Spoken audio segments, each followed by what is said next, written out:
श्री राम समर्थ। मैं 14 विषय और कीर्ति की आसक्ति छोड़ दे। हम श्री राम के हो जाए तो हमारी चिंता उन्हें हो जाती है। हमारे राम के होने में हम ही अड़चन होते हैं।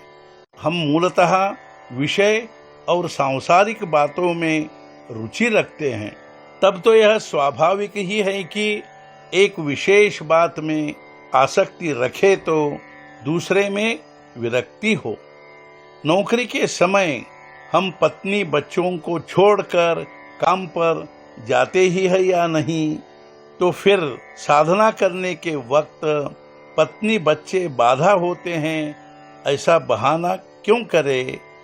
आज तक अनेक संतों ने कहा है कि स्त्रियां और पैसा, ये दो बातें हमारे मोक्ष के रास्ते में बाधा होती है। इस पर कुछ लोग पूछ सकते हैं कि फिर इन चीजों को पैदा ही क्यों किया। इसका जवाब यह है कि दिया सलाई से चूल्हा भी जलाया जा सकता है और घर भी जलाया जा सकता है।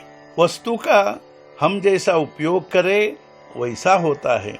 वास्तव में हमारे मन में भगवान के लिए सच्ची लगन ही नहीं होती।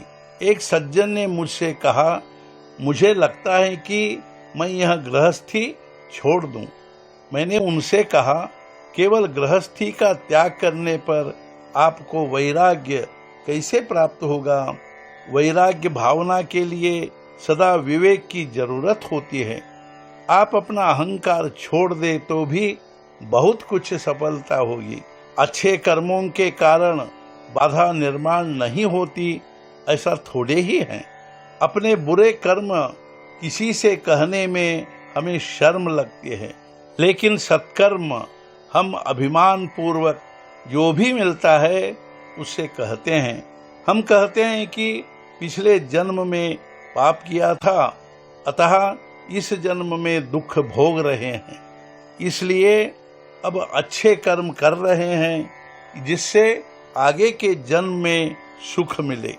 यानी यह तो जन्म मरण के फेरे से छूटने के बजाय और भी उलझ जाना हुआ।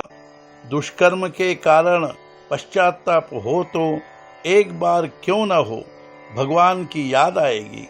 लेकिन सत्कर्म का अहंकार अच्छे आदमी को भी कहाँ ले जाकर छोड़ेगा, इसका उसे पता भी नहीं लगेगा। राजा भी सही मार्ग दिखाने के लिए अपने साथ एक भला आदमी रखता है। भगवान ने भी उद्धव को सत्समागम करो ऐसा कहा था। इससे अधिक अच्छा प्रमाण क्या उपलब्ध हो सकता है। कड़वा करेला खाने पर कड़वाहट का ही अनुभव आएगा। जीभ कड़वाहट की ही रुचि का अनुभव करेगी।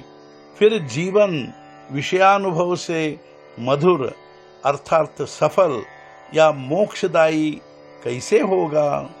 प्रेम का अनुभव होगा तब मैं भगवान की भक्ति करूंगा, ऐसा मत कहो। विषयोपभोग के लिए हम पसीना बहाते हैं और इतनी कड़ी मेहनत के बावजूद भी अपेक्षित सुख की प्राप्ति नहीं होती।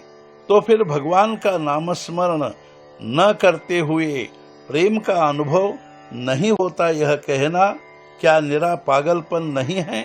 विवाह के पहले लड़की को 10-5 युवकों को दिखाया जाता है, फिर भी विवाह के पश्चात जिस प्रकार उनमें से उसके लिए एक ही युवक पति होता है, औरों को तो वह भूल जाती है, वैसे ही हम एक बार श्री राम के हो गए, उनके साथ विवाह कर लिया, तो औरों के लिए अर्थात अन्य विषयों के लिए मन में प्रेम क्यों हो।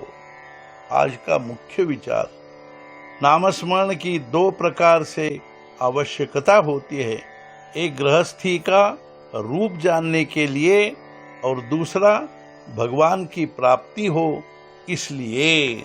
सद्गुरुनाथ महाराज की जय। जय जय रघुवीर समर्थ।